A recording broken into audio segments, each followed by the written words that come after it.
What's going on YouTube? This is ParkerLight88 coming at you with another video, and in this video I actually have another excerpt from training lobbies, and in this particular session we actually took a moment to actually talk about push blocking. So I hope you guys enjoy this video. If you guys like what you see here, consider coming and checking me out on training lobbies Tuesdays, Thursdays from 8 p.m. Eastern Standard Time to 11 p.m. Eastern Standard Time on twitch.tv/ParkerLight88. And that'll do it for me. I hope you guys enjoy, and I'll be back to you later with future videos. This is ParkerLight, and I'll see you guys next time. Well, try to do a block string on me.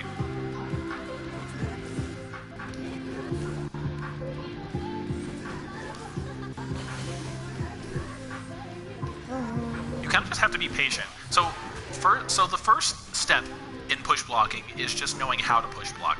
The next thing to know is when you should push block. Because here's the thing. When you push block somebody at the right time, you can run up to them and you can, punish them with something. Some characters are better at it than others. Like, for instance, Jen is really good at it because she has really, long-range buttons. So she's actually, well, not really long-range, but she's got good buttons. So she's really good at punishing off of push block for someone who has stubbier buttons. So the first step is just getting used to push blocking. And Jen is actually a good character to practice push blocking against because all of her moves hit multiple times. So it gives you multiple opportunities to push block her. Exactly. Now, what you can do after that is, with Jen, you can actually run up and do your own standing medium. So after you push block me, I want you to run up to me and then do like a standing medium, crouching medium punish or something like that, okay? Alright. Okay, alright, cool. Alright, you don't have to do full combo, that's good. Let's try again. Ready? Okay, good. So, that is where push blocking is strong. The thing is, if someone is committed to a block string, so let's say I do crouching light, crouching medium, it's okay, you don't actually have to push block it. So let's say I do crouching light, crouching medium, right?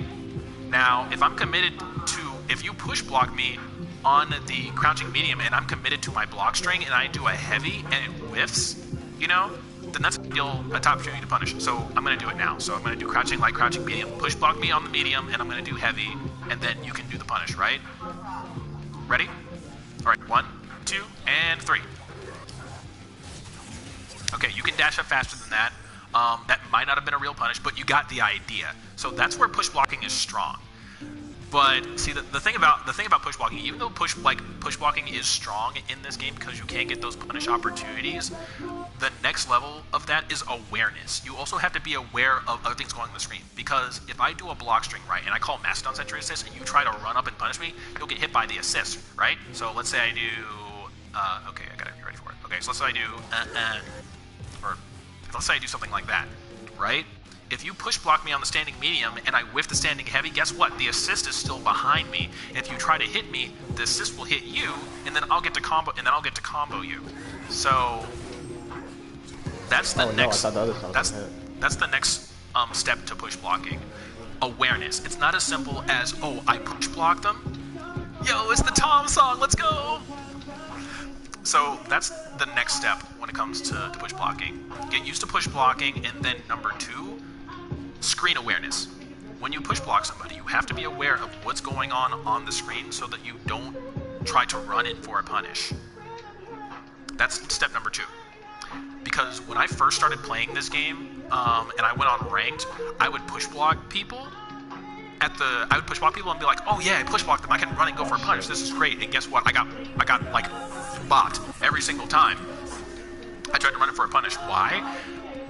Because the thing is, after I went for like 2 buttons and my opponent push blocked, they would go for a special move, which would clip me, or I'd run into the assist, like a Trini assist. This was notorious. Someone would do a block string called Trini assist, I'd run straight into it and I'd get comboed out, So that's one thing you want to be aware of whenever you want to push block. Now, here's the other thing that I want to talk to you about. Next level push blocking is knowing not when to push block. I didn't want that. Oh, come because the thing is, when you're in a match and everything's like high energy and your opponent's pressuring you and you're just like, get away from me kind of thing, if you push block your opponent at the wrong time, you can turn their unsafe option into something safe. You gotta be fucking with me. Come on. What's a good example? Tag into Scorpina for me. This might not be the best example, but so what I want you to do is do your heavy auto combo. I'm gonna block it and push block you. I can't punish you. I essentially made your unsafe move safe. Do your heavy auto combo again. Oh my god. I can punish you, right? Because of the recovery. So the next step to push blocking is knowing when not to push block. I didn't want that. What because I cannot. If you push block at the wrong time, you can turn your opponent's unsafe option into a safe option, and you miss your punish opportunity. So those are kind of like the 4 or 5 dimensions of push blocking. Knowing when not to push block is going to be it's going to be a matchup specific thing.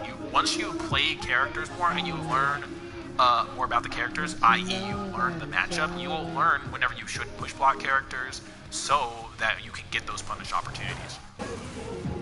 Oh, that's actually one thing you asked. You asked how to beat push blocking.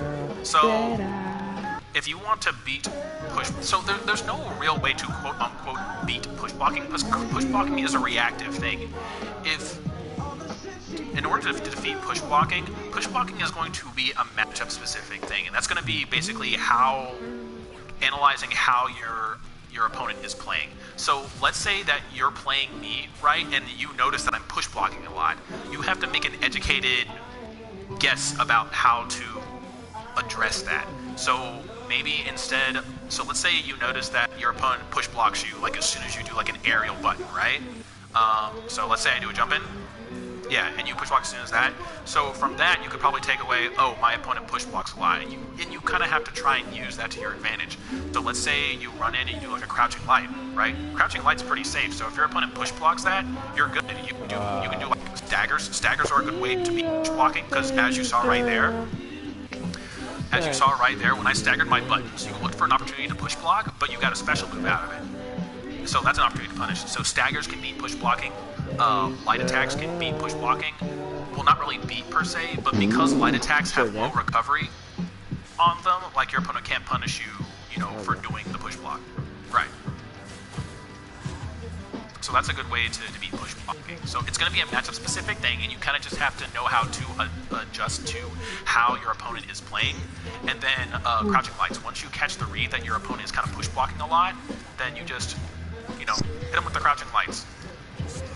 And it's also going to come down to your mix-up potential as well. The more mix-up potential a character has, that means the more angles you can actually attack your opponent from, which means that, push blocking isn't going to be as easy for them. So like, for instance, for a character like Daishi, where he has cross-up opportunities, he has high-lows, it's going to be more difficult for your opponent to, block those situations and have those opportunities to push block you. For a character like Jen, where she also has overhead lows and cross-up opportunities as well.